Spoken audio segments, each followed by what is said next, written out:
What if your characters could escape the chaos of modern life and step into a world where every day is built on self-sufficiency, fresh food, and the kind of physical work that fuels both the body and mind? Living off the grid isn't just about survival. It's about finding fulfillment, deepening family bonds, and crafting a life of true independence. In this episode, we'll explore the unexpected joys of off-the-grid living, giving you rich, realistic details to weave into your stories to bring your characters and settings to life. Welcome to Writing Rule with Allie, the Fiction Writers Weekly inspiration station for rural life and lifestyles, from historical to post-apocalyptic, helping you bring your rural stories to life. I'm Allie, and this is episode number 109, Freedom Unplugged, bringing off-the-grid life to life in fiction. Stick around to the end to find out all the ways things could possibly go wrong in your story. Now, let's get into this. My last two episodes were about the downside of living off the grid. It only makes sense to cover the benefits of living off the grid. The order of importance will be very individualized to the character. Knowing what your character values most will help establish not only an important character aspect, but will also help to make logical sense in why they are off the grid. Don't think I'm leaving off historical, because many of these things will be beneficial to know about your characters and settings in history. First on the list today is the healthy and, more importantly, yummy fresh food that they will have. Almost every single person who lives off the grid has a garden. Fresh from the garden food has a flavor that you cannot get from food from a store. By the time that the food is in the store, it could have been months since it was freshly picked. Amazing flavor is also true if they are foraging for food. Some common ones here in the US include acorns, truffles, ginger, mushrooms, walnuts, pecans, or pecans depending on where you live, mulberries, blackberries, raspberries, black cherries, garlic, onions, sage, dandelions, wood sorrel, wild lettuce, and so many more. If you're writing a specific country, make sure to do the research about what is native to that area of the world. Also, make sure to research for the time that you are writing, and, if so, was it called the same thing at that time? Growing up, I always heard of the plantain plant referred to as white man's footprints, because it first came here with the white man and grows wherever he walks. Yes, I have Native American heritage. According to my research, it is one of the plants the Puritans brought with them, aka the first settlers from Europe. I was an adult before I figured out how to different name. Although, to be fair, I should have seen that one sooner. Other fresh foods include meat. These could be animals they raise, such as chickens, pigs, or cows. They could also hunt for their meat. Common animals here in the US are turkey, rabbits, squirrels, ducks, deer, and a few others. Fishing is another way to get meat, and one that is very common. Again, if you're writing specific countries, make sure to do the research about what is native, and if it is native in the time that you are writing about. And let's not forget fresh eggs and milk. With fresh milk, your character can make butter, cheese, cottage cheese, yogurt, sour cream, whipped cream, buttermilk, ice cream. I'm seeing a cream theme here. Pudding, custard, and I almost guarantee you someone else knows more things than I have thought of. Now, with all of these fresh foods and no internet, your character will have plenty of time to learn to cook. Not the thrown together ones out of the box that we are all used to, but the home-cooked from scratch meals.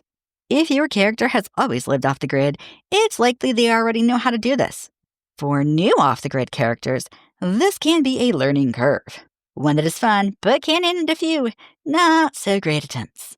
But they will learn and grow.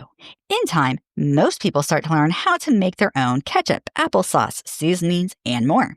These home-cooked meals are much healthier than what is bought in the store.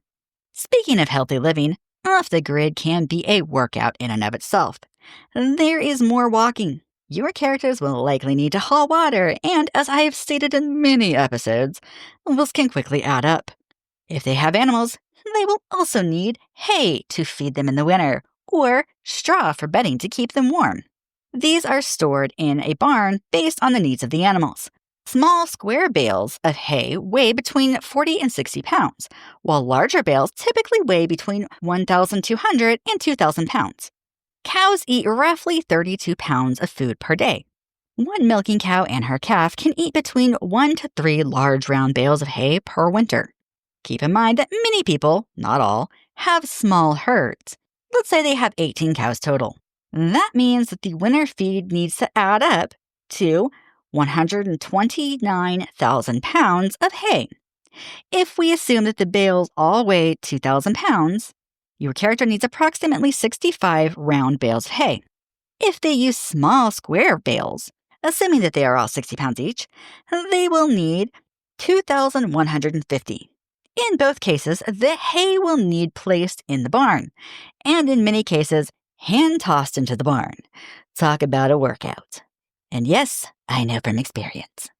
My point to this rather long math problem is that living off the grid can be very healthy. Your characters will get natural workouts in their day-to-day lives and then larger ones at certain times of the year, like when the hay is brought in for the winter. This, coupled with the healthier eating of fresh foods, can lead to very healthy characters. I'm not saying they will never get sick, but I am saying that in modern times, if they go off grid, they are likely to be very hardy characters in a year or two after they have started. Now, all of this is called clean living. That means that there are a few or even no chemicals going into your character. If a character is worried about the environment, this is a great way for the eco-warrior to show it and not just say it. Wells also don't have chemicals in the water to clean it, okay? I know you can't see, but I'm air quoting clean here. Personally, I can't drink water in our local, and by local I mean closest, town without feeling like I am burning my throat. That is how much chlorine they use. Now, in case you haven't guessed it, living off the grid is a more sustainable lifestyle. By sustainable, I mean it requires fewer resources from outside of the home or land that they live on than the average person.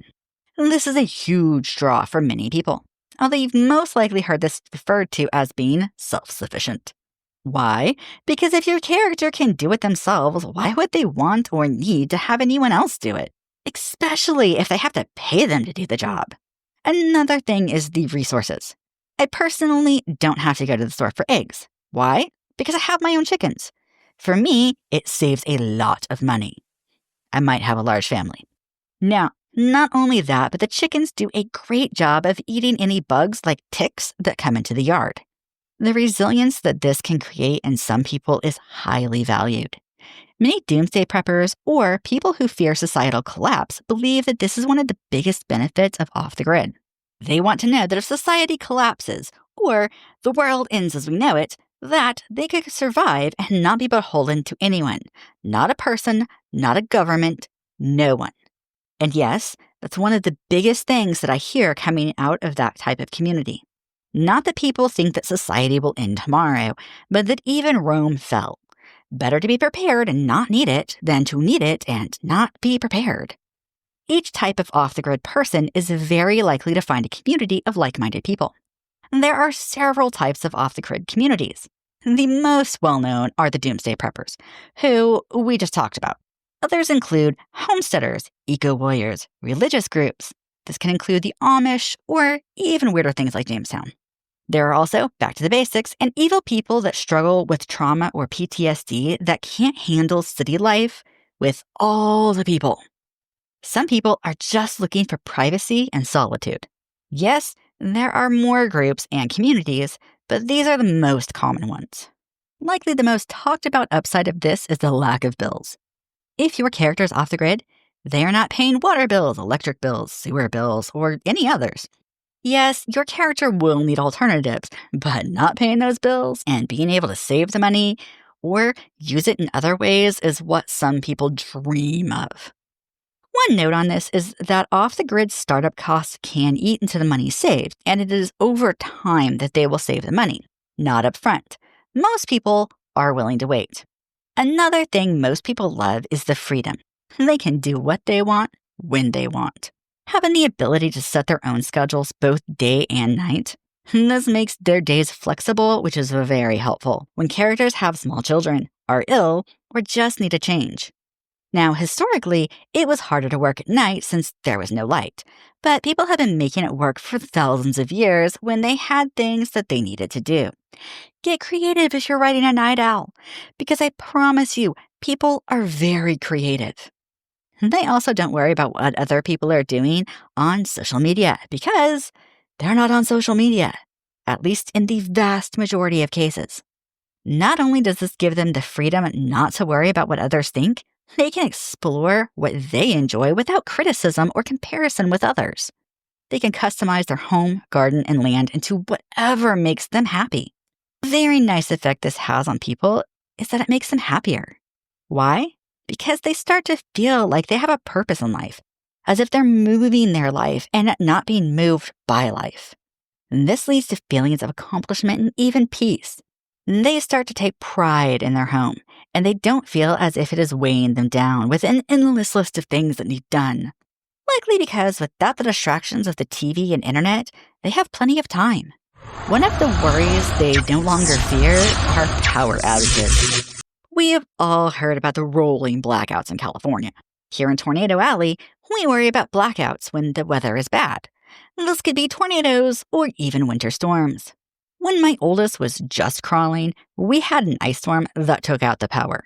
Personally, we were out of power for 9 days. And we were the lucky ones. Somehow our neighbors 2 miles away were out of power for 47 days. Now, these neighbors were a large family with 5 homes in that specific area. And they all went to the parents' home because they were the only ones who had a way to heat. If I remember right, they had roughly 20 people in a 3 or 4 room home. It was tiny for that many. This leads to the next point.